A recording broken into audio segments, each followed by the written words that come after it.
We're on a mission to set our own traditions here at Accounting High, and we need your help and feedback to do it. If you have a few minutes to spare, we would so appreciate it if you took our listener survey linked in the show notes of this episode.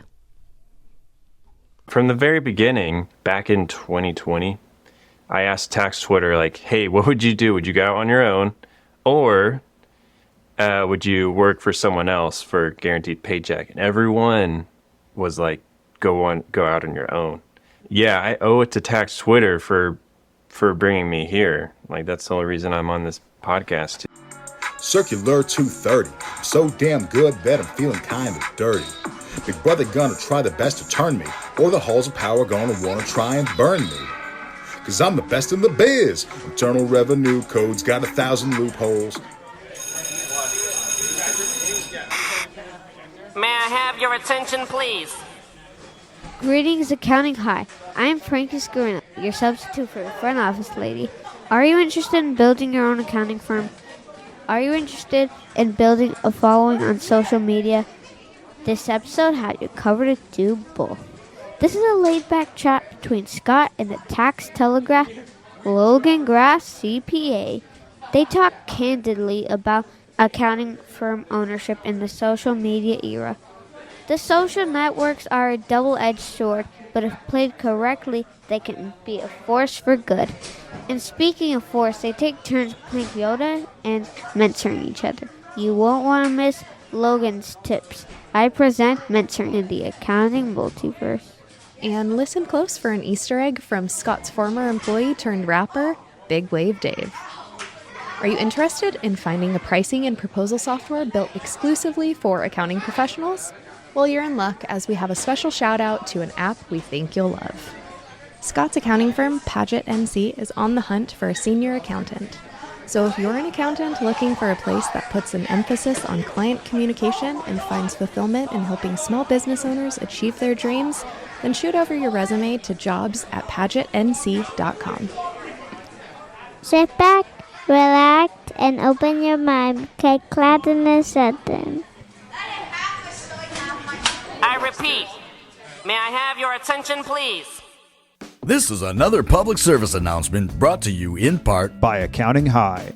The views and events expressed here are of the next generation of accounting and tech professionals leading this space. The events and suggestions are not to be taken lightly. Children should not partake in the listening of this podcast. Anything else? Yeah. So without further ado, introducing the star of our show, Scott Scarano and Logan Graf. We're gonna have a problem here.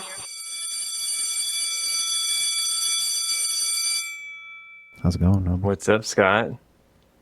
Going good. From Sons to Accounting High? To high school, yeah. We're the sons are graduating middle school, and we're going to high school. It's also that double entendre of high. You're high. You know. Yeah, I was going there first. I'm not high right now. Okay. Actually, I've been, I think the last time we met, I said I was trying to smoke less, but be more intentional with it. That whole 420 time frame is ideal. I don't know who came up with it or whose idea it was to not smoke until 420, but you can live a pretty productive life. Up until up until 420, yeah. After 420, all bets are off. That's when main productivity drops either way, you know? Isn't it?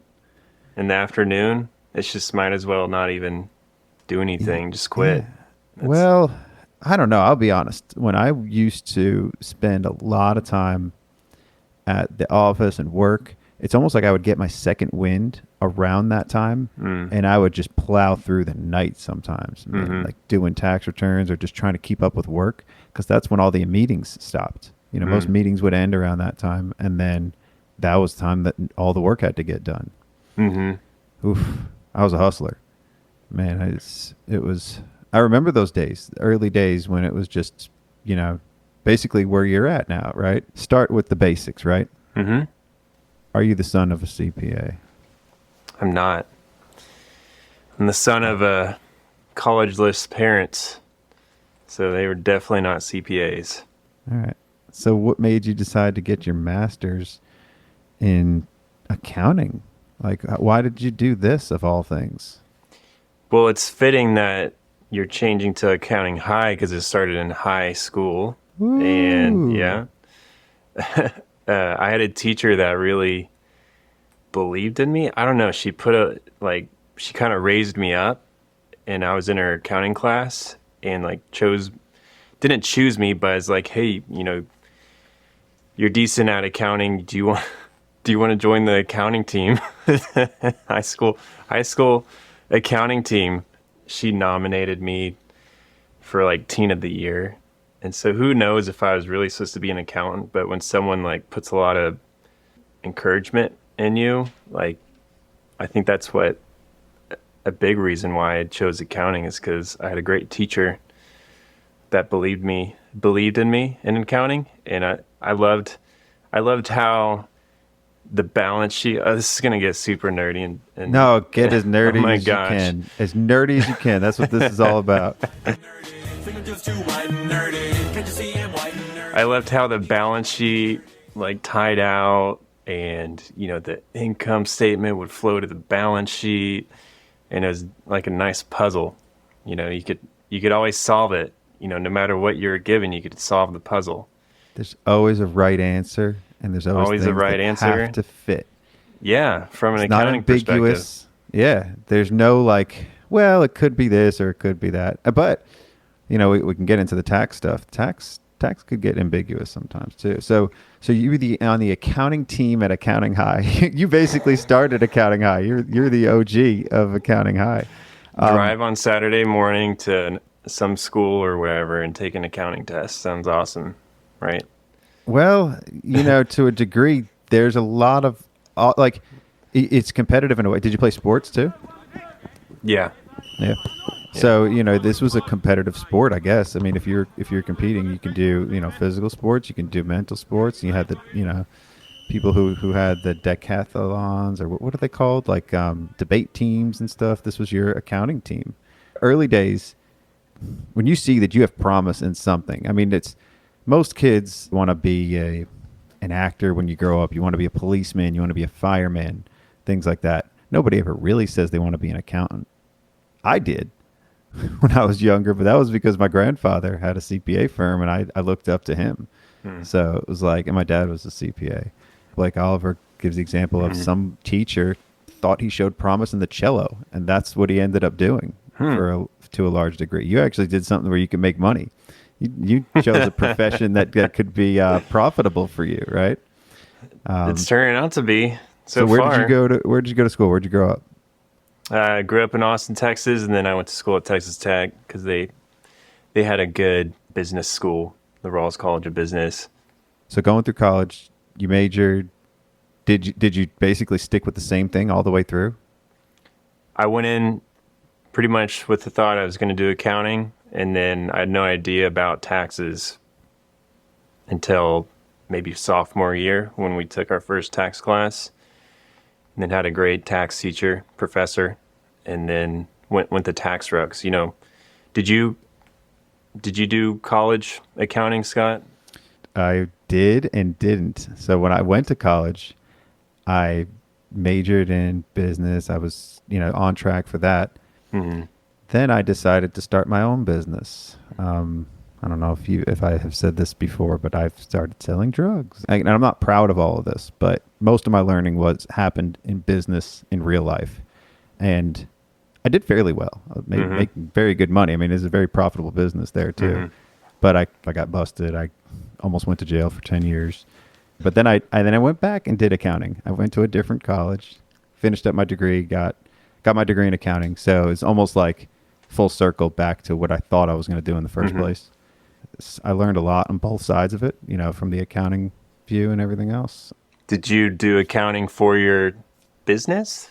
I did, yes. I had some very good margins. I was selling 3 options back then too, so it was a lot of the core aspects of business. I learned everything from other people and what others did, and just kind of you learn as you go doing certain things. And obviously that wasn't the career choice, but you know how kids are these days. They make mistakes. So the best accounting firm owners are the ones that didn't take the traditional accounting route, college accounting route.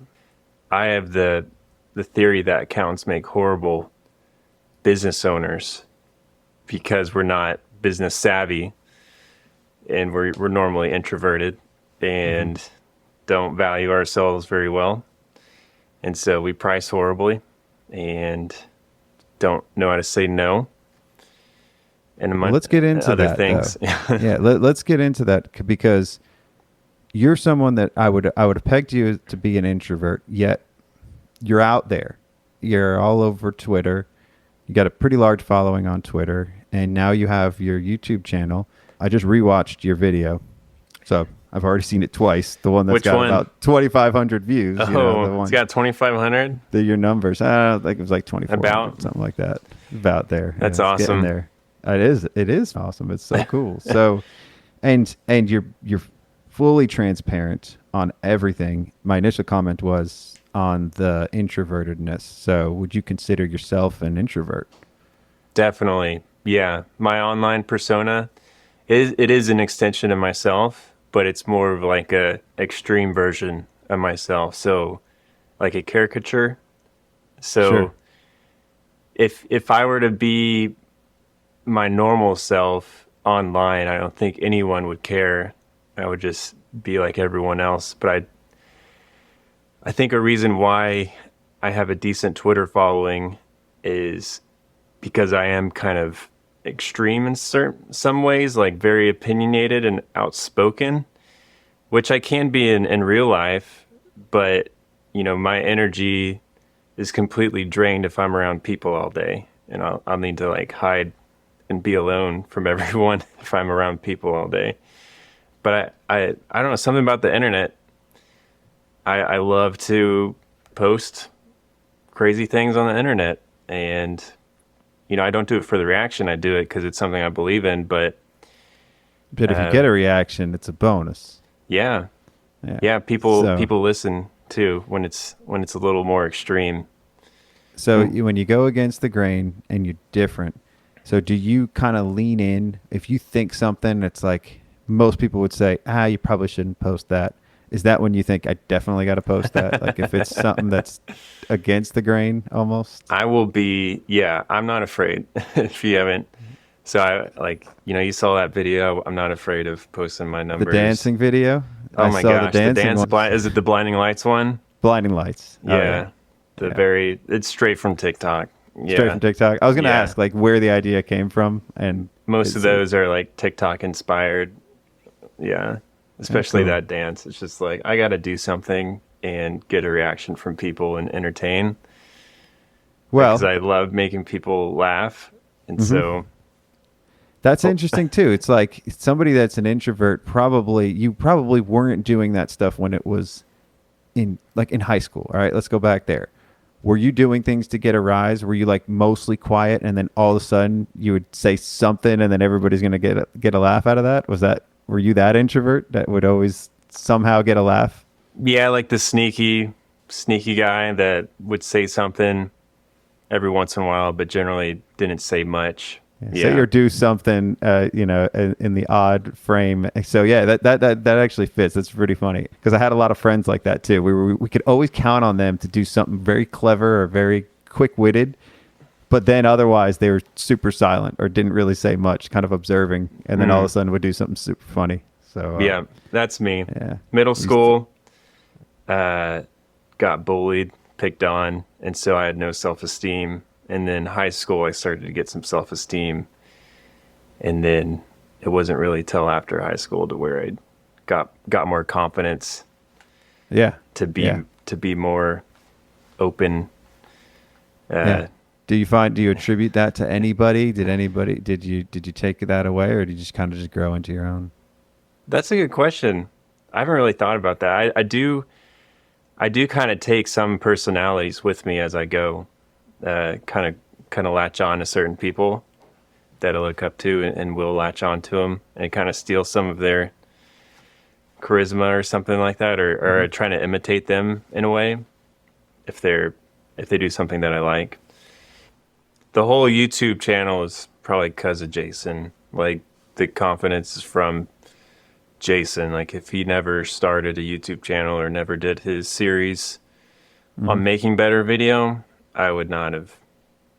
And I don't know. I'd be you where definitely I'd at. attribute him to spending over $5,000 on equipment. Yeah. Maybe it was over $3,000. I forgot. It was probably, when you add it all up, it's probably between 3 and 5. And then I don't know. I've been bitten by it, so I'm constantly looking at gear. Yeah. Like, I'm getting close to buying a drone. Well, that was my next question too. But you went you went equipment first, then content. You reverse engineered it. The first vlog, I was like, I've got all this nice stuff, but I'm terrible at like producing the content. So there were certain things you did on the first one that stuck with me, and it was the sound of the keys. It was putting the keys in the ignition. It was like you standing by the car and then driving 5 yards down the road into your driveway. That loved that. That was like, it was hilarious. I thought you were going to drive off into the sunset and then you just turned into your driveway. That's good stuff though. If you keep doing it, it gets better over time too. It's consistency, and it's just like constantly the drive and the want to improve. So obviously you want to do this because you wouldn't have spent that much money and just wasted it. You do talk about that a lot. You're always just like, I bought all this equipment and I got to use it. I got to have to use it. So it's a good thing you're using your camera now and you're using your mic now. But I always see those umbrellas in there. I don't even know what that does. I know. Honestly, like it's a light. Conversation it's a big piece. old light. Yeah. It's a potential clients will be like, what is that stuff behind you? Yeah. And then do you talk about the video stuff a lot, or are you just like, I do some create videos? Content. Yeah, I'll talk about it, but then I'm also scared to like have them see some of my YouTube. Sure. But hey, trying to be an open book. I'm a little curious what clients will think of the numbers video. None of They're them not going to think anything of it. They won't even pay attention to it. I'll tell you that. It's 11 minutes too, or however long it is. And we're like, I'm not watching this, so hopefully they don't care enough. I mean, I'll bet a lot of accountants look at it. I'll bet a lot of people on Twitter look at it, and a lot of the people on tax Twitter, because that's, again, not a lot of people talk about that. A lot of people will talk about their top line, and even on the podcast, I'll ask these questions. I'll ask everything that you answered in there. I've already got the answer to. Your top line was 142, right? And then your take home was like 83. And your time spent was about 30 hours of actual work, but because you don't track your time, you don't really know. It sounds like you're having a good time doing this. This whole endeavor of I'm going out on my own, I'm leaving. What was the firm that you worked at before? You said you bought some clients from them? Yeah, it was a small local firm. Okay. Like, they didn't have more than 200 clients, I feel like. Really small. They just started like 3 years prior to me joining them, and the goal was for me to kind of take over the tax, potentially take over ownership or part ownership of their firm. My first firm I worked for was called Paget Stradaman, so it's funny that you own. Was it Paget? Was it actual Paget? It was a Paget. It wasn't Paget Business Services. Paget Stradaman and Co. Okay. Central Texas, but they're now merged with RSM, so they're McGladry. Yeah, aka McGladry. They went through like 5 different brands. Doesn't everybody these days? Like I think in Texas, it might be one of the states where you have to use your name, right? As your if you start a firm, CPA firm, you have to have, like, I had to have Graf in there somewhere, or maybe I like Logan. Tax Telegraph though. That's that's a good name. Who came up with that?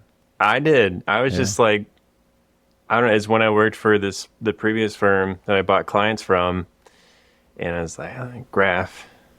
And then Telegraph came up, and I was like, that's kind of neat. And then if you think about it deeper, like, what was Telegraphs used for? It was for communicating. And so, and spreading the word. Tax. So now I'm spreading the word through Twitter, YouTube, and on the Telegraph. So it's a lot of alliteration there. The Twitter Tax Telegraph.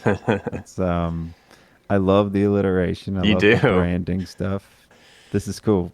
Was Twitter supposed to be to generate more client buzz Was that the initial intent? You're on Twitter a lot, or what was the impetus to it? Why Twitter over some of the others, like LinkedIn and all these? It was just to like start a businessy type presence, like a professional, almost networking type presence, maybe even marketing arm of what I was doing. I'm looking at Twitter right now, and I joined, or my Tax Telegraph was in February 2019. And so I've been on Twitter for a while before that, but my professional account was in 2019. Now you say professional with one quote, or like you did the little air quotes, right? It's definitely not really very professional. Yeah, No. I mean, but is that the point though? Isn't that the point? I think it started that way, just to talk about taxes. And I think I found other professionals on Twitter in my old account. And I was like, okay, I need to kind of rebrand this a little bit. And so Tax Telegraph was going to be like the blogging arm almost of the company that I worked for before. And so I used that. The communications bit.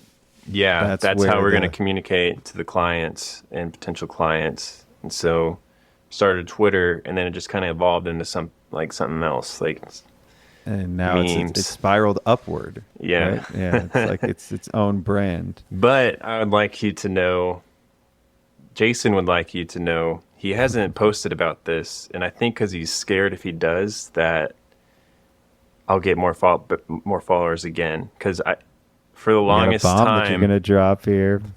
For the longest time, I had more followers than Jason, and he's been chasing me for like the last year, trying to catch up, and he finally did, like last week.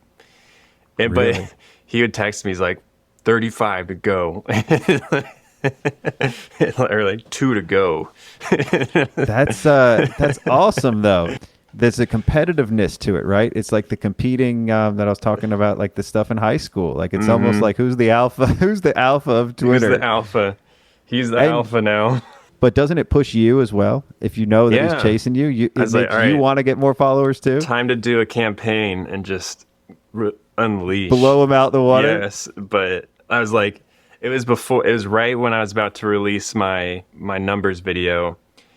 And I was about to go out of town for a while, and I was like, I'm making it a goal to release this video before I go out of town, because Jason's about to pass me up. And if I release this video, I know it's going to help give me some like space. It won't last for long, but it'll give me some space. And I did, and that video blew up, and I got like a decent amount of followers, and so I got a nice cushion. And it's not all about followers, but it's just funny like how me and Jason kind of played that game. I mean, to a degree it is, and to a degree it's not, right? So part of it is the fun of the game and kind of like going head to head. Who's going to be the first to hit 10,000? I'm sure that's like a something that you guys have going on in your heads. If it's I didn't even think about that. Who's the first to 10K? Yeah. Like, that's we can do that. Yeah, that's your next challenge, I think. Because you're both at like 7. I just looked. It's like, I think he's a little bit beyond you right now, right? 76. Yeah. 666 is what he has right now. 76.54. So he's barely skirting by. Inching. That is so like, it's funny, right? Like it's almost like one of you is going to have to do something really big or like to differentiate. Because right now it's almost like the same people are probably following you both, and that's why it's saying so similar. It's his You're gonna content. Have to do something big. His YouTube channel, I think, is funneling to his Twitter, and so now I need to funnel Twitter to my YouTube and. But now he has a podcast that's funneling from the podcast to the YouTube to the Twitter. Look at this! Like this is the flywheel here. It's very niche podcast. Oh yeah, like. Aren't all podcasts very niche, though? He's got a super niche YouTube as well. So that's my only saving grace is like, if I can hit it with the general public on YouTube, I should be able to pass. You got a face for the general public. Keep up that, keep up appearances, right? Keep the hair going. Keep up the, bring the mustache back. And you know who you look like on there?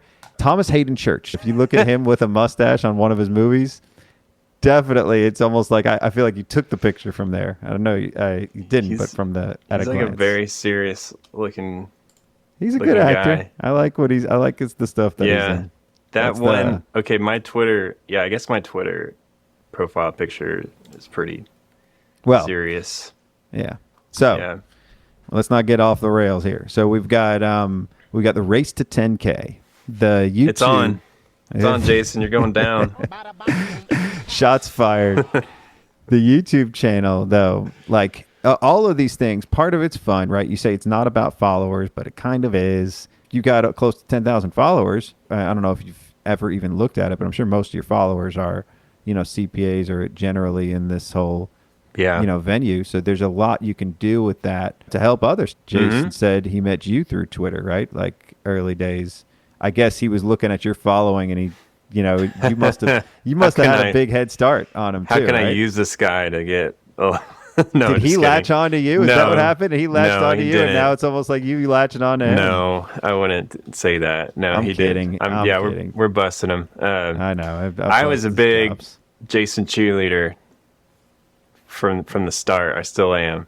Yeah, we all are. Yeah. He's very authentic in his stuff, and I feel like anybody that gets that and sees that knows that he's just a guy that was doing stuff in his garage. Recorded with him back in January. Like, that's what's coming across for you too. It's like it's pretty authentic. You probably need a steady hand to make it a little bit smoother. I can give you some critical or critiques on all of it, but Please you're only going do. to learn by doing. Yeah, you're only going to learn by doing. So the YouTube stuff, what's the intention there? Do you hope to make some money doing it, like on the side, like is advertising, or is that in the cards too? Yeah, I want a big following. I know that sounds very selfish, That's all right. but I just want to make people like smarter when it comes to taxes. I want people to understand more what's going on. And so I think my vision for it is to really be pioneering the tax landscape. I'm doing that through Twitter, one tweet at a time, but also one video at a time through YouTube. So I haven't really pushed much tax related content out there. I want to. Have you my read capacity. Atomic Habits? Have you read? I started Atomic it and I was like, I kind of do this already, some of it, and I was like, then I just stopped reading it, so I should probably finish it. Me and Twyla recorded 3-hour-long episodes series of Twyla Verhelst from FreshBooks. We did a series on Atomic Habits. We're going to do book reports for Accounting High. Fresh Sweet. book reports, yeah. And Atomic Habits was the first one, and we went through from cover to cover, almost like just talked about it as it relates to anything that we do as professionals and accounting professionals. But I think that there's elements of that you could pick up on, especially, if you want to improve, building the habit of just creating videos, even though some of it's not going to be good initially, just keeping up with the cadence to grow and push yourself as a professional. Yeah. So then it goes into like the affiliate or the partnership revenue, right? So Jason's community paid me to do some stuff. Okay. And so I was the librarian at first. I did some services for Realize. I just didn't know what to call it. I wanted to call it something than other income because people were like, what the heck What's is other income? Yeah. And so I had to make some Affiliate kind of stuff. Yeah, I just said affiliate partnership income. So I was partnered with Realize in a way, but That's cool. third party. I'm not. Yeah, I think you could call that affiliate or partnership stuff with brands if you were to have sponsors on your YouTube channel or on different things. I mean, if eventually, like, what are you using, UltraTax or Pro Series? UltraTax. UltraTax, yeah. But Thomson Reuters. I haven't even thought about monetizing Twitter yet. I'm not even close to monetizing my YouTube, in my opinion, just because I'm so small now. But I don't think it's about monetizing it. A lot of people ask me, like, why are you even doing this? Why do you spend so much time doing it? And part of it is to, it's an outlet, right? It's something else to do. It's something more to give you a little bit more depth and define you as a person too. But it also feeds the beast of like the creative aspect that a lot of us have buried in us, and yeah. And you and it started. gets- That's like the biggest thing is actually starting it. Like, yeah. Do you wish you had started like years before? Well, I can't wish that, right? If I could have done all of it over again, maybe I would have done this differently or that. Starting at very young, I mean, I'm going to be 40 in a couple of years. So kind of late in doing all these things. The podcast, like, I don't know if I could have done it at any other time because it had to start from the ground up. I had 0 following. Nobody knew who I was and nobody knew what I was doing. The thing with the creativity, like the creative social media stuff, is like, if you're going to start, you start now. Like, don't wait. And I think that's good that you started. I wish I started YouTube a long time ago because it's like the snowball, and it's like a small snowball for a really long time, but it'll eventually get there if you keep trying and keep working at it. It just takes a while. Well, you can only grow and nurture one thing at a time. I feel like you can really only grow one thing at a time, and I feel like with Jason, he works on his Twitter and then ports it over and is working on his YouTube. And now he's working on the podcast. Like he's kind of growing, but he's not really trying to grow his firm. He's trying to grow his profitability margins, but he said this openly, like he's not trying to grow his top line. So how about for you? You're trying to grow a business. Do you find that that's why he has more followers than you? Because you've been at it this whole year of growing your business and you grew it to above 100,000 in your first year, right? If you lean in more to promote your brand as Tax Telegraph and promote it to be client facing, then you're going to be able to feed both beasts and grow that. But then will it be as fulfilling if you're growing it with general business owners than peers? You know, like if you're just growing people that could be potentially clients. That's true. Yeah, that's a good point. That's probably, the energy where I put things in. I'm definitely tied up in my business a lot. No, that's great. That's a great thing to think about. And I need to make that decision. And it's like, how do I separate Twitter Tax Telegraph from YouTube Tax Telegraph? Can they be different things? Because they can't. Yeah, that's the thing where I do want. You're gonna have an identity crisis. I have considered all of those things, and I met with the rapping CPA who has like 3 different names that he goes by on YouTube and on Twitter, and it's just like it becomes all mediocre or all kind of like middle ground, and nothing becomes that good. I think you can really make something really good if that's where your head's at. And honestly, right now, you know, you got a young family, you've got a pretty solid base to start with. If you rolled everything into, I'm doing this to grow a bigger business, then it all becomes part of your thought process. When you decide to do something, it's because you're going to get more clients out of this, or you're going to attract more employees to eventually work for you and things like that. So that's just that's good. That's a good point. Just where my head's at as far as a consultative approach there. You're my mentor, man. You're mentoring me right now. It's just you're Yodaing me. Yeah. I need some Yoda. I need some. Oh, you could be my Padawan right now. Yeah. I need a little bit of that too for the social aspects. I'm gonna cue you for questions in a minute, but let's finish up this thought here. So, the firm. What's your big goals? Like, where do you see this firm in 5 or 10 years? It's weird because it's almost like changing every week. Because some weeks I'll be like, man, I want to grow this firm to be big. Like, not like huge, but, you know, have managers, have a decent amount of employees, and, you know, maybe hit over $1 million in gross. That'd be awesome.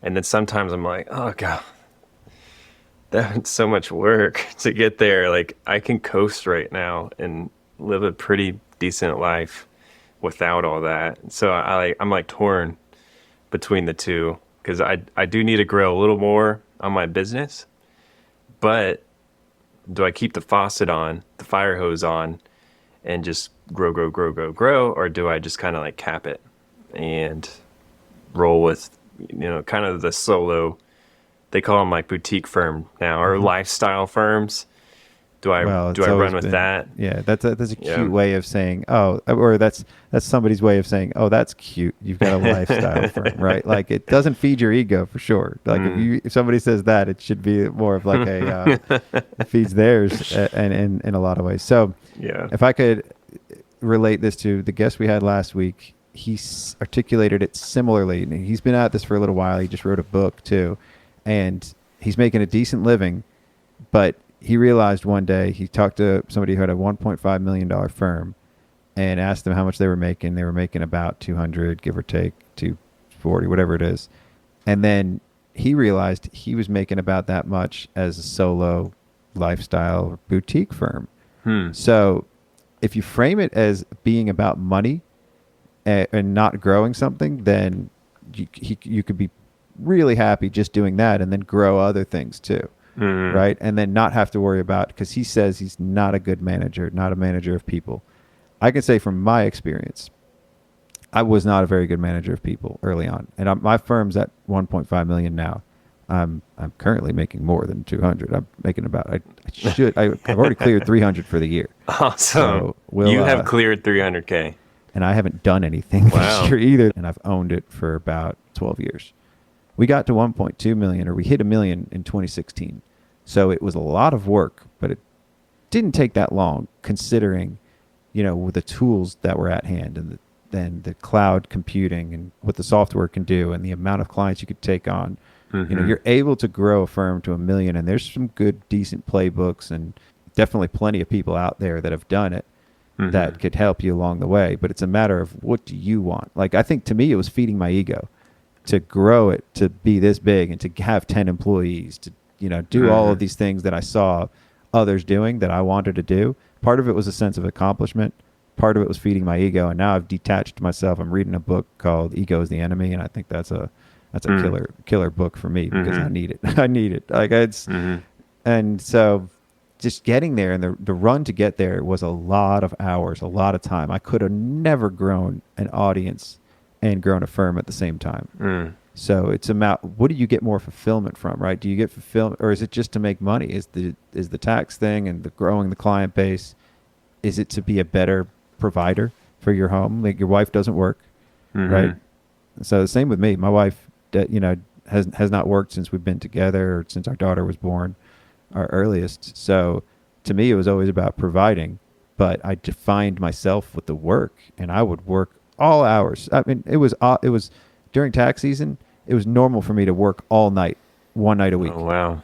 One night a week, almost all night. So, and I just had that inner drive, though, to do that. And I don't know. So if I could give you some advice, it may not always change once you finally decide what you want to do, but you're already doing it, right? Like, in one way or another, you're growing it, but then you got to figure out, what do you want it to look like? Because then every other decision you make will take you there.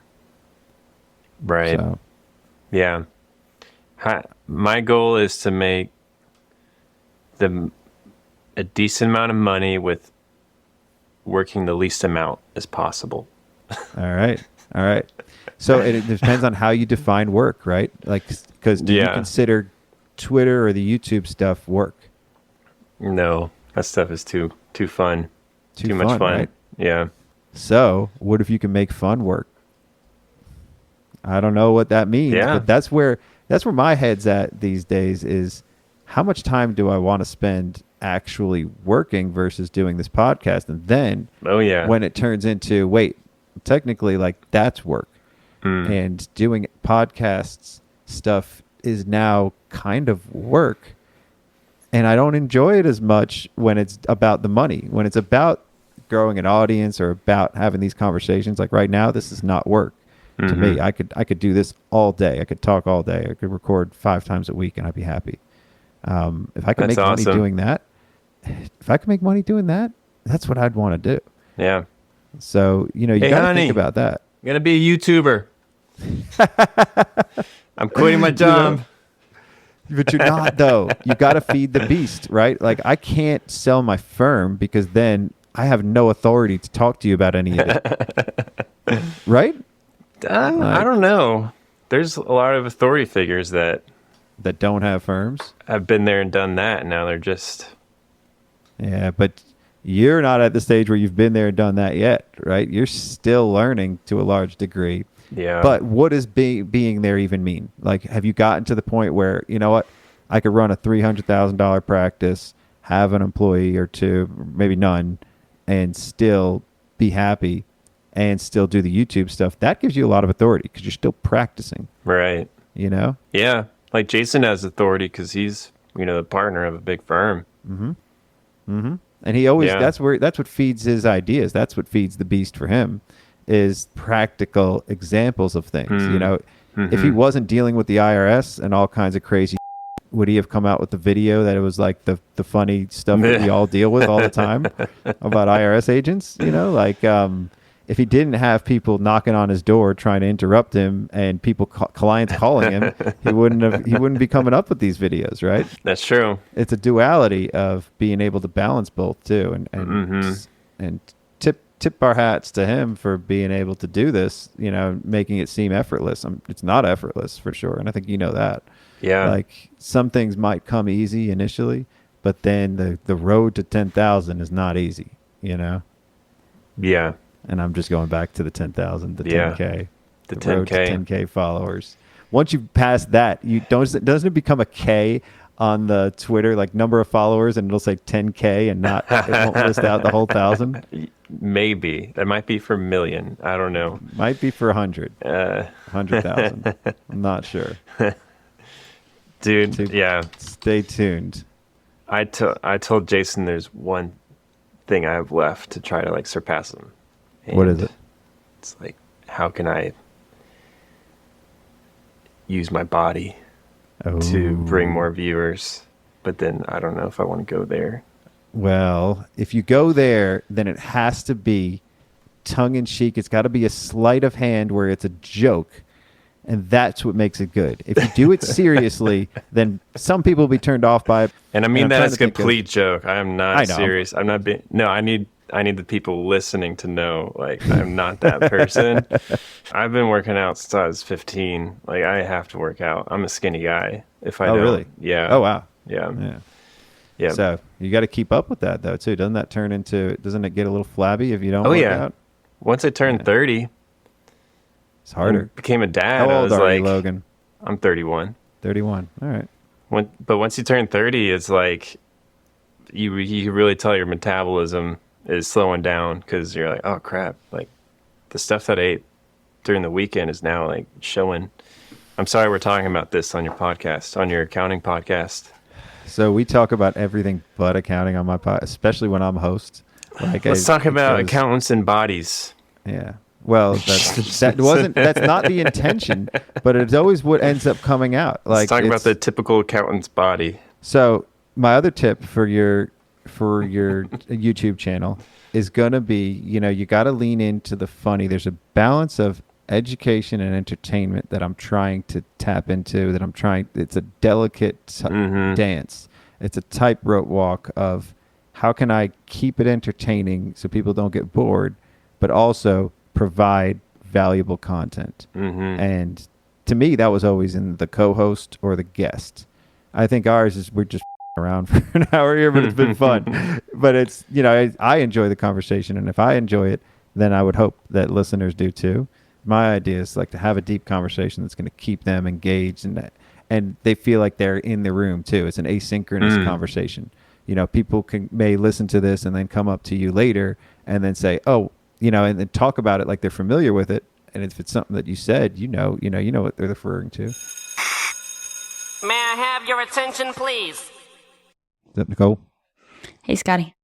We got a caller on the line, Miss Nicole McKenzie of Momentum Accounting, and she's going to talk to us about GoProposal, a product she's been using for several years now.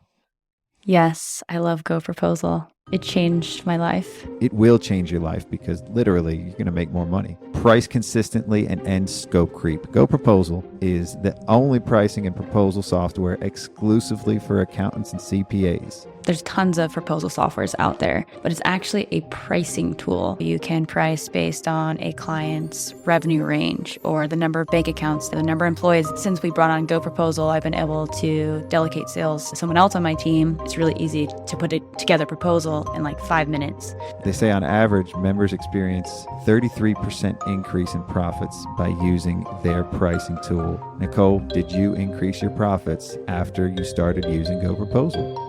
Absolutely. So the biggest thing is scope creep. Before GoProposal, a lot of times it was a handshake deal. It'd be a fixed fee, but what was included in that was pretty unclear. GoProposal gave us a very good foundation in terms of what the actual scope is. If a client requests something out of scope, we can come back and give them a price for that extra project, so we're not giving away free work. It makes repricing so much easier because you just go back, change everything based on the current number of transactions, current number of employees, because their volume's probably changed over time, and then it spits out a new number. So it's like really easy to show, here's where you were when we started, here's where you are today. It's that roadmap and a way to anticipate different services that you're going to add on. Consistency in pricing is so important, especially professional services. You're not actually negotiating on the price, you're negotiating on the services. You just reduce the scope and then it can align with their budget. You can still value price, but at least you have the base scope, and then if you want to move it up or down depending on how price sensitive that you think that prospect is. James Ashford was a magician before he was a software developer. And he really was. The sales process is very much a magic trick sometimes. And if you could really wow them and give some showmanship with the proposal, they're more apt to pay more money. You're going to have higher profits. Go check out GoProposal. Price consistently, sell more confidently, and minimize risk with the client engagement software that enables your accounting business to grow even more profitably. GoProposal by Sage. Check it out, goproposal.com. Thanks, Nicole. Thanks, Scott. This was fun. Mm-hmm. So hello, it's listener. I'm glad you've been sitting with us this whole time. And thank you for still listening, if you are. So thank you for still listening. Yeah, shout out to our listeners. But these are probably the same people that are watching your videos or that are on Twitter and that see your Twitter. So it's all just an extension of that whole, that this whole metaverse that we're in, the accounting metaverse or the accounting multiverse. We gotta coin that. Like, accounting high is a school or a watering hole in the accounting metaverse. Yes, and we so need a is your better YouTube name channel. for that, though. The accounting metaverse. What can we name it?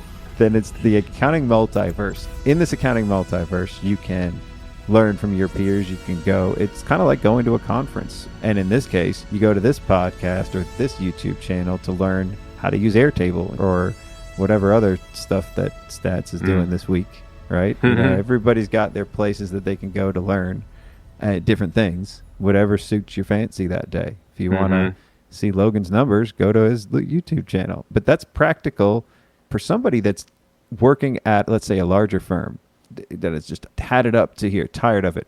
They can go out on their own. That is part of this labor shortage, and the crisis in hiring is not that there aren't employees out there. It's that there's people that are just like you that have started their own firm and that have been successful. Why would you need to work for somebody else?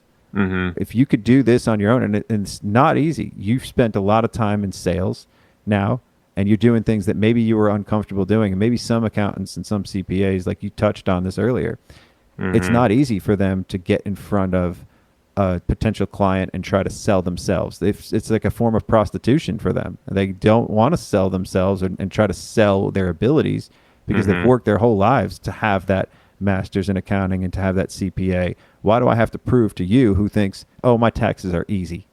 How many times do you hear my taxes are easy? My stuff's easy. Every time. Always. And it's not. Like that's part of the point too. It's relatively straightforward return. Straightforward. I liked the video you did where you were the potential client with Staats. That was the collab. Yeah, that was really fun. I don't think he had any idea I was going to show up in a cowboy hat. Yeah. What's cool is that numbers video, like a bunch of people reached out to me like, hey, I'm thinking about doing this, or hey, I do my own thing, but I watched this and I want to hear more about this. So just the ability to like encourage people and then have people interact You're a with mentor me. now And too. yeah, that's awesome. Like so many people have, fed into me. They call it standing on the shoulders of giants. Mm-hmm. And so like I'm definitely standing on Jason's shoulders.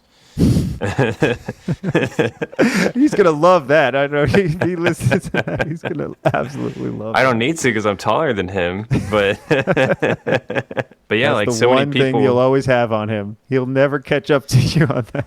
That's right. I got it. I got you, man. But yeah, a lot of people are like, I'm thinking about reaching out, or I'm thinking about launching my own firm. What's some advice you can give? And so I've been loved on by other professionals that have helped me out in the very beginning. From the very beginning, I don't know if you've seen this, but back in 2020, I asked Tax Twitter, like, hey, what would you do? Would you go out on your own? Or would you work for someone else for a guaranteed paycheck? And everyone was like, go out on your own. Yeah, I owe it to Tax Twitter for bringing me here. Like, that's the only reason I'm on this podcast too. So is Tax Twitter the reason for the labor shortage in accounting? Can we blame Tax Twitter? And I mean that very seriously, and I think that to a large degree the answer is yes. And I'm not saying that in a bad thing. I think it's beautiful. I think it's because wonderful. People are starting their own firms. Like, yes. Is that what you mean? Yeah, I think that if you think about it, that takes somebody out of the labor pool. They're not going from firm to firm getting jobs.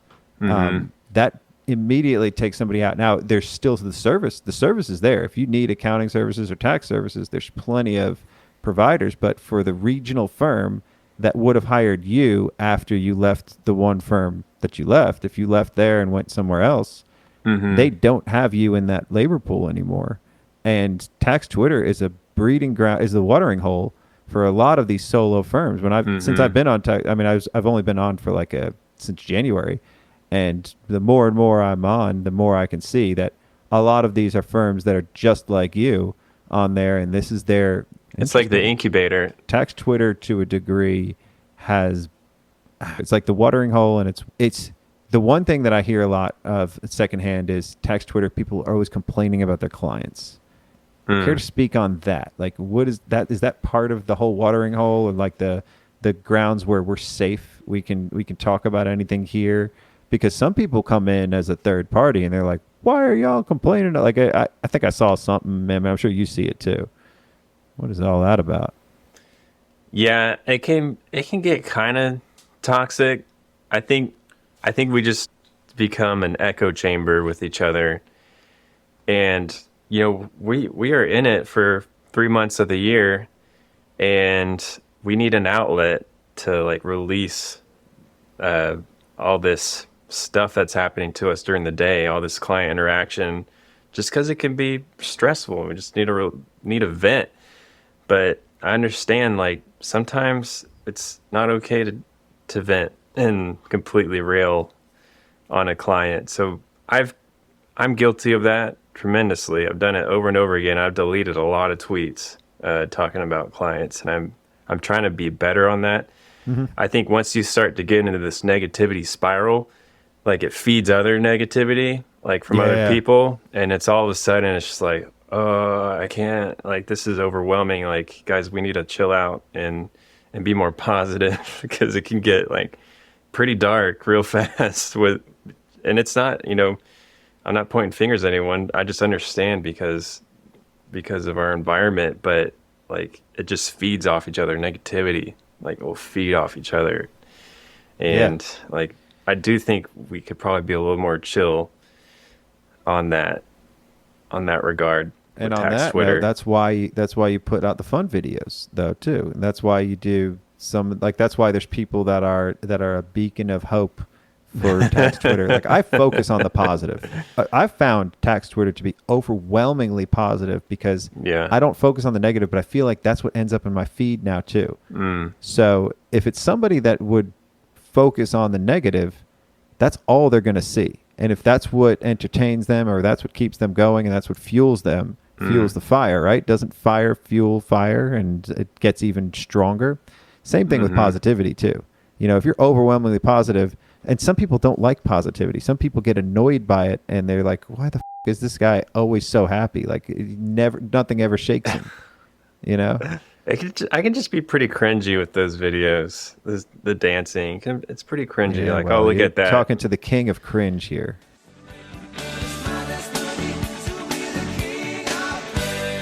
This is the guy who came up with Stat Snacks. So this is the. That sounds good though. I liked it. I like Stat Snacks. That sounds good. That was a fun one. No, he called me cringy a few times during that episode, but I like Jason's he's kind of anti-cringe, but he has a good sense of humor, but he doesn't like to be publicly cringe.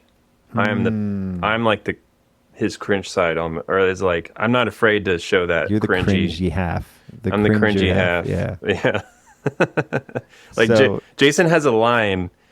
You can definitely tell he has a line. Like I know he has a good sense of humor and personality, but I know he limits himself to be more professional on social media. And I see that line and I'm just like, but that was the point earlier too. You know, you almost like intentionally cross that line, and you want to do something different too, because you can't just be like the person that you're trying to get to 1,000 or 10,000 quicker than, right? You're still competing with him, so you got to be different. But I feel like we might merge into be the same person eventually. Like it seems like you might already be. Over time, I've never seen I have seen the two of you in one place in person. Actually, that's in Vegas. Yeah, I was gonna say that as a joke, but then I quickly bit my tongue because the first time I met you, or even knew who you were, it was in person. So that was odd, and that's a statement most people can't say, is because I wasn't on Twitter, I didn't know who you were. And he just introduced me, and then obviously I found out later. But I'm sure most people know you from Twitter first. Maybe. I don't know. I think the group that you're with, 7,000 people, right? Half of them are bots. Oh yeah. I don't know. It's also, that's interesting because I've been meeting a lot of people in real life for the first time, and a lot of them are taller or shorter than I would have imagined. But because I met you in person, I know you're tall. So you've already got that stature. For me, in my head, I can, but then when I meet somebody like Rachel Fish, she's a good example. She's over 6 feet. She's about 6 feet. And you would have never thought. Like, she just acts like she's 5'1". Like, I don't know, but I don't even know what that means. Like, I don't know what 5'1" means. I just kind of like, that's what I said to her. And I'm sure I'm not the only person who said that. So it's, yeah. But blending the real life with the online is for me more palatable because it's real. Like that's the one thing I can't get out of social media is somebody that doesn't act like at all how they do online. And I've known people that the shit that they do online, like, I wouldn't even want to associate with them, but in real life, they're a totally different person.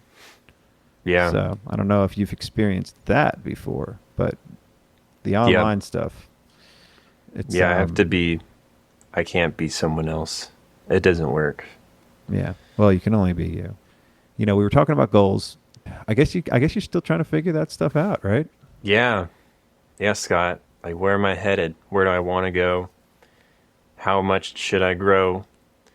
This past tax season, this past spring, we're already halfway through the year, like, absolutely wrecked me from like a work-life perspective. Like, I still have family time. I still got your daughter banging on your glass door. Yeah. Where's daddy?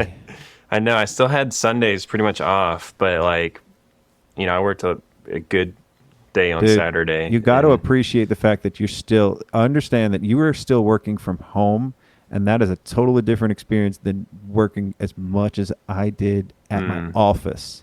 They didn't even see me. At least they're seeing you. And maybe their image of you is going to be working for those months. But I'm sure it's not always. Yeah, I can tell. So my oldest daughter, I was in the office when she was like 1 to 2, I think that's about the age. And then I started working from home. But my youngest daughter, I've been here the whole time, and I noticed a difference with our relationship. She's only 10 months old. She's almost 11 months old, but like I can tell, like she'll see me and she'll just come charging for me, like crawling over to me and just wants to see me. But with my other daughter, I feel like she didn't have that connection as much that I do with my youngest daughter, because she just sees me throughout the day. So yeah, working from home has been a blessing around that. As much as you think that you might be working too much, you still got to build a business. You still got to be the provider. So, I wouldn't feel guilty about the working, but also, you want to find the balance. And I think you can do that, right? You're in the position to do whatever you want. You want to start charging clients for the consults? Do it, right? Nobody's going to tell you no. So that's one thing. The beauty that is the best working. thing ever, by the way. Yeah. Tell me about that, because I don't even do that. It's like, okay, I pulled some numbers and I have a line item just for new client consultations, just to track it. And I've made, almost 4K in new client consultations this year. Love it. I'm not trying to brag or anything. No. You got to. You've got to, because you can rise up the tide. If everybody does that, then it becomes commonplace. Yeah, the meetings did not slow down, Scott. I turned it on. Increased to a degree. I had to limit the time when people can meet with me, or else I'd get nothing done, because there's so many people scheduling meetings with me, even still after I started charging. And then I bumped up the fee. It would start at 100, and I bumped it up to 150, just because I was like, is it going to slow down? I need to slow down, and it maybe slowed down a little bit, but charging for a new client consultation should be the standard, in my opinion. I will post about that on Twitter all day. Post and boast. That's a good one. Posting and boasting. Jot that one down. I like that. That's awesome. So that might be the title of this episode. Post and boast. So Jamie, she started it. I saw it from her. Jamie O'Kane. Yes. I think I know. Abundant Beans. She has a podcast. Oh, cool. We're the same type.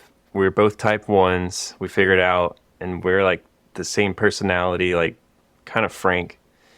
And she was like, kind of my style is like, I am charging for these new client consultations because I'm an expert in this, and I value my time.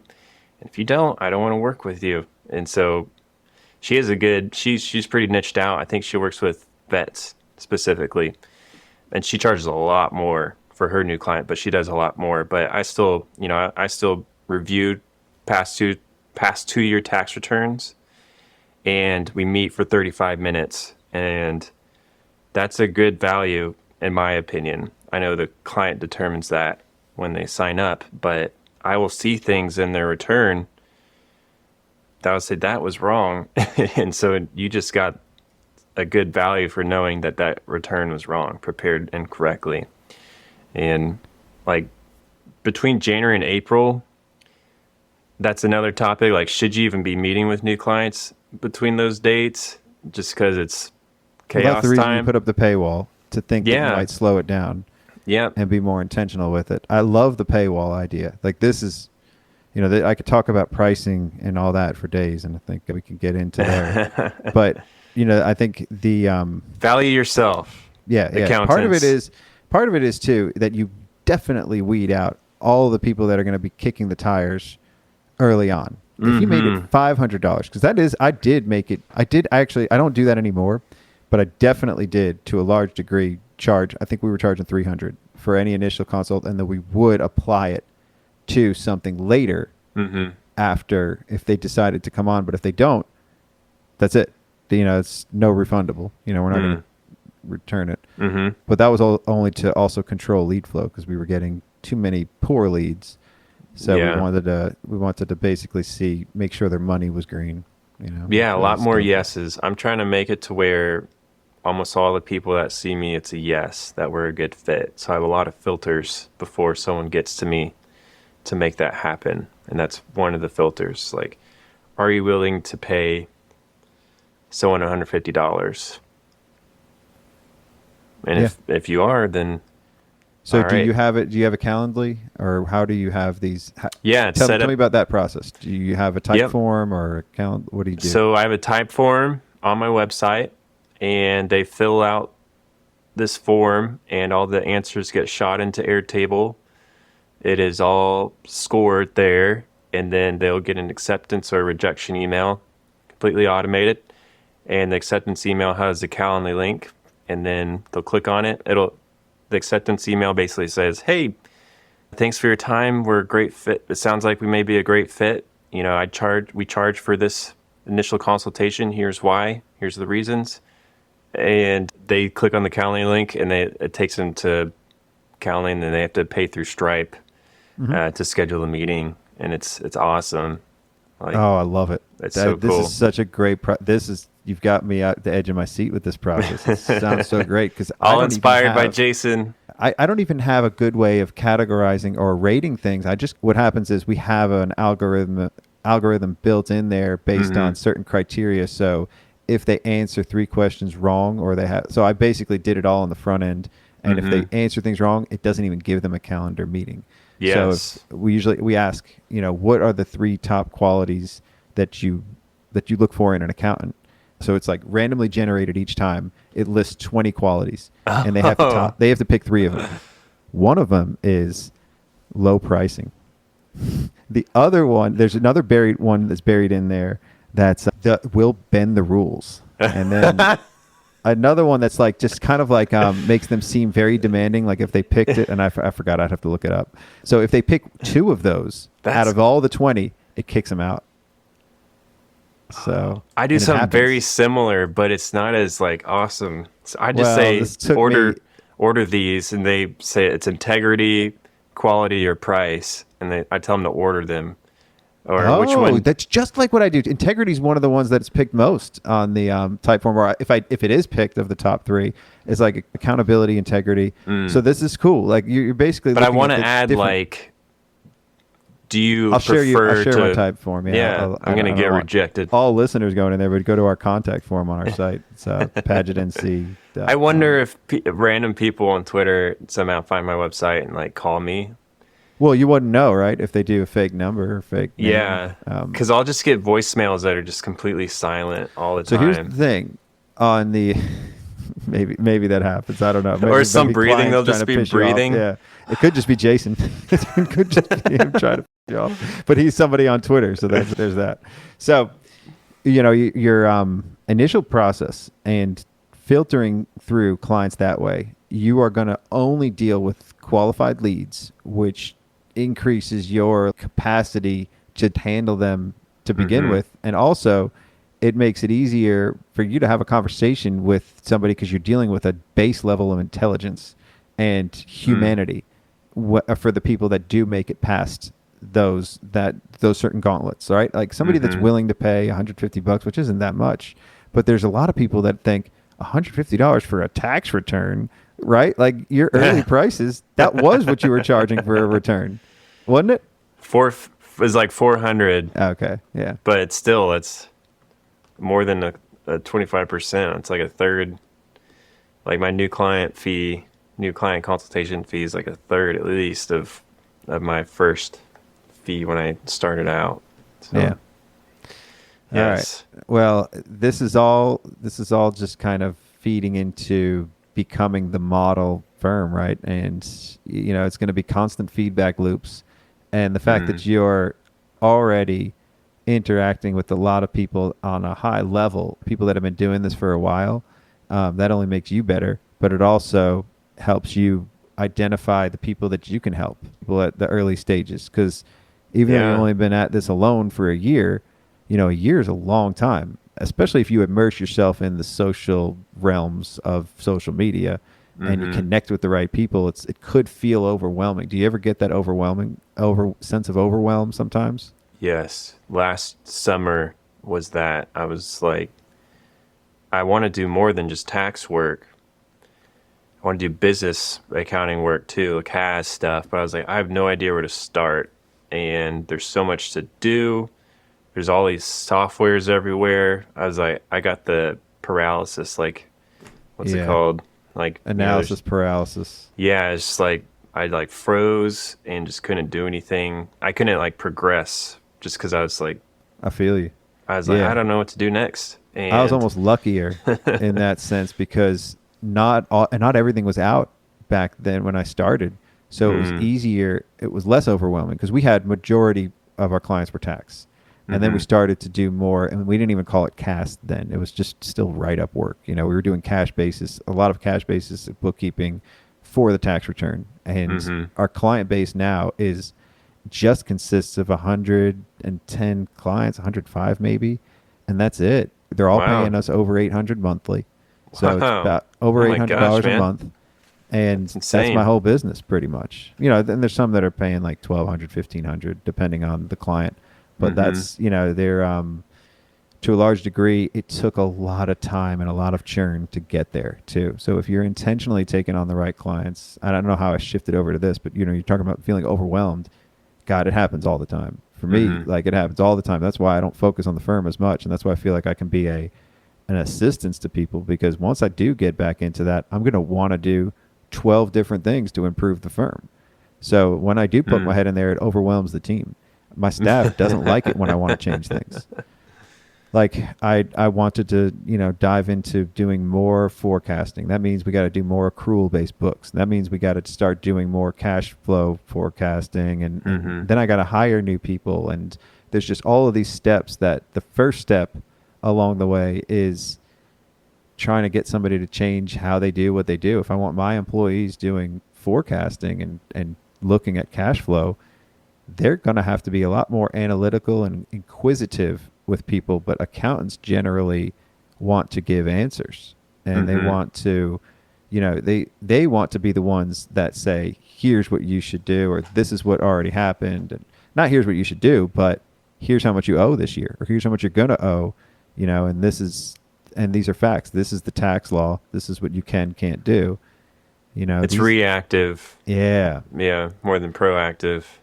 So that's where I have to start. And then I realize, well, if you want to hire a good CFO or a good financial advisor or finance person, it's going to be over $100K a salary. Easy. And that's why, because they're comfortable with the unknown. They're comfortable projecting things, and this is down the road. I'm just kind of giving you a heads up for when you do get there. As you're doing more books, you're going to start realizing, well, then the real money is in advisory. Well, what's advisory, you might ask? And advisory is everything. Tax planning is advisory for some people, and tax planning is just planning their withholdings. So yeah, there's a lot of advisory you could do. But I like the idea that you're going to get into doing more books, but, patience and perspective too. And again, it's about learning and pacing what you can start doing. Yeah. Baby steps. That's somewhere where I'm at right now.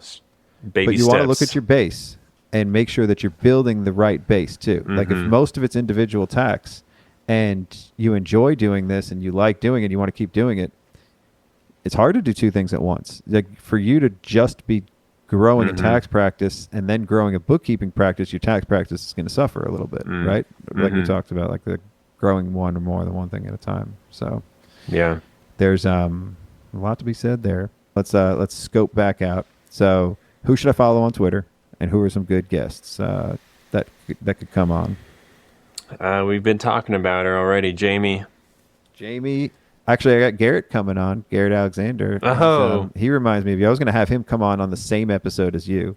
I thought that would be fun, but then it would also just take away from that too. Him, me, and Jason, I feel like we're very similar. On different parts of the globe too, right? Like yeah, he's East Coast, I'm the Central, and Jason is West. I know there's others that are like us as well, but similar age.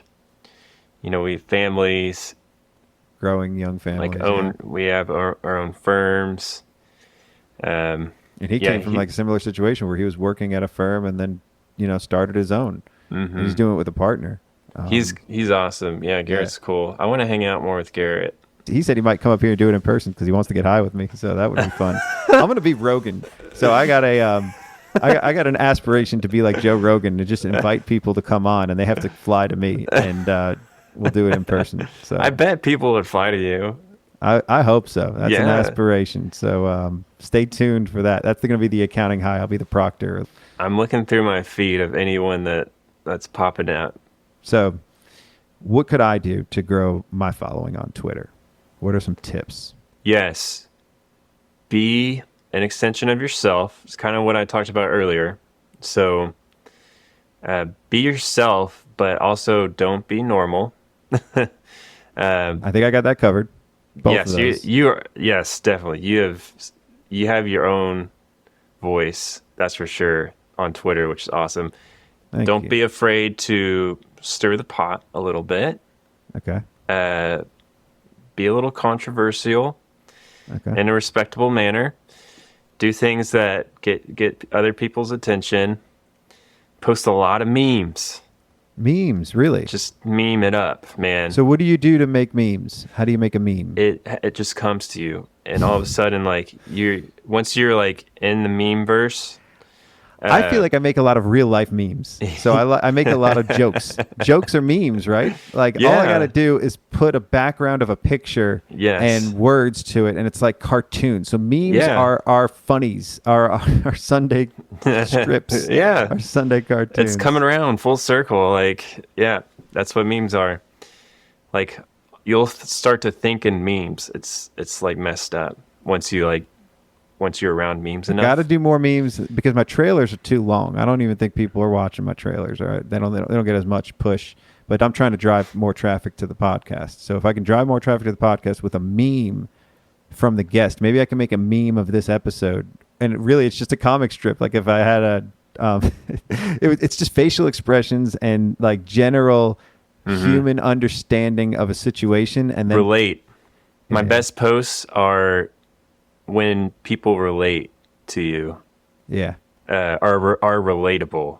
So I know it's a banger of a tweet when other people can relate to it, and I will specifically think about, okay, how can I find the situation and have other people relate to it, and then I'm going to post about it, and then it'll get a lot of likes. Do you ever get ones that you think are going to get a ton of likes and they don't get anything? Oh yeah, it's so terrible. Like I'll be like, this is the best ever. And it'll get like 10 likes and it's completely demoralizing. I was like, am I funny? Am I funny anymore? Man. Like I thought this was funny. I question my own judgment when I post something, and maybe sometimes I'm too high to even think that to even know that it's not good. But I think something's really good. I think I got it. This is it. This is going to get 100 likes, and nothing. Crickets. Sometimes no likes. I'm at that point. I'm at that early stages. I got to 400 something. I know that when I was talking with you earlier this year, I probably only had about 100. So you got 400 viewers now, or Twitter? No, followers. Followers, Sorry. Actually, mixed up. It's almost the same though too. Like per episode, we're getting about 400 as well. So it's like I wonder if that's going to be linear or not. I don't think so. It doesn't seem like it's a linear thing because not a lot of people listen to podcasts. But I had more listeners than I had followers to begin with. Like that was what was weird too. So yeah, be relatable. That's the biggest key for getting engagement. Like it could be the most boring thing, but if it's relatable. Like when everyone was dealing with the IRS burning stuff, I made that meme. Did you see it? The Anakin Padme meme? Oh yeah. That you created that one? Yeah. I make them cool. all, bro. I thought it was daily tax memes. Who is that guy? Who is that guy? Meme? I don't know. I want to know who too. I'm gonna try to get him on the podcast. Who are they? Who he or she? Right? Like I don't know if it's a guy or a girl. Any good? What is so? Sometimes he's like a rabble rouser though. Sometimes, and I always think it's a he because I think Andy Dwyer because that was his icon for a while. The way the person cringes at my videos makes me think it's a guy. I took a shot back at him on one of your videos because he did I think it was the Obama thing, and then he said why, and I said why not? Like it was something like that. That was fun.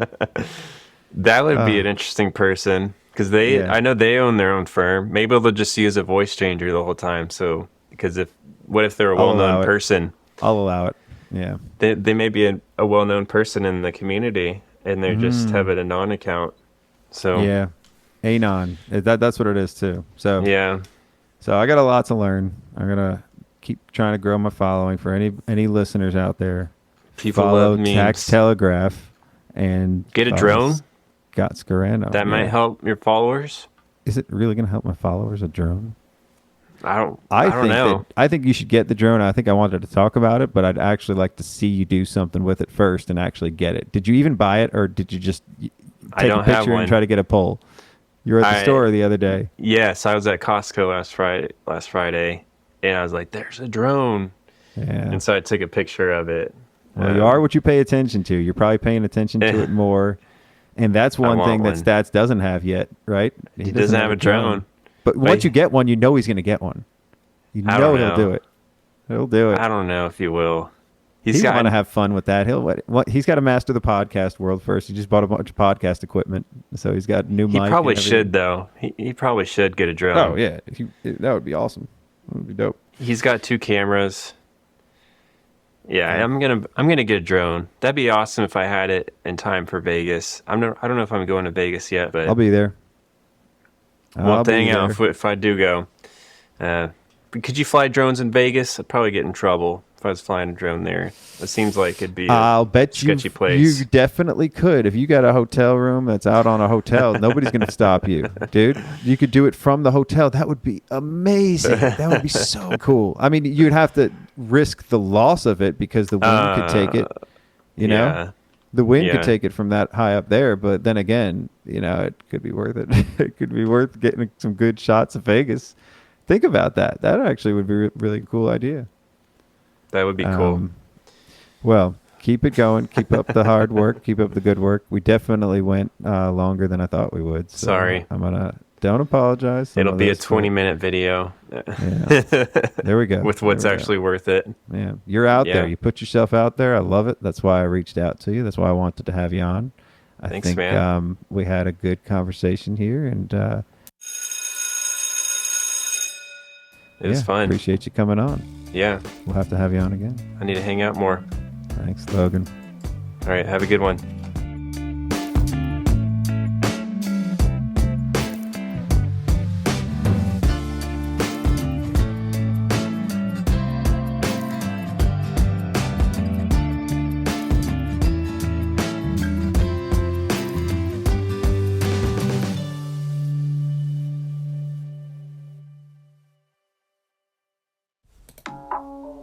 Yo, Big Wave Dave, crashing back. This one goes out to the tax practitioners. Ain't afraid of the biggest gang in the U.S., known as the IRS. I get paid to represent. When you're under duress, I assure you that I'm heaven sent. I am the best. I'm more clever than the letter that's been scaring your moms. Shaking in the kitchen, she was feeling strong arm, but no need for alarm. The treasury has long been afraid of me. Circular 230. I'm so damn good that I'm feeling kinda dirty. Big brother gonna try the best to turn me, or the halls of power gonna wanna try and burn me.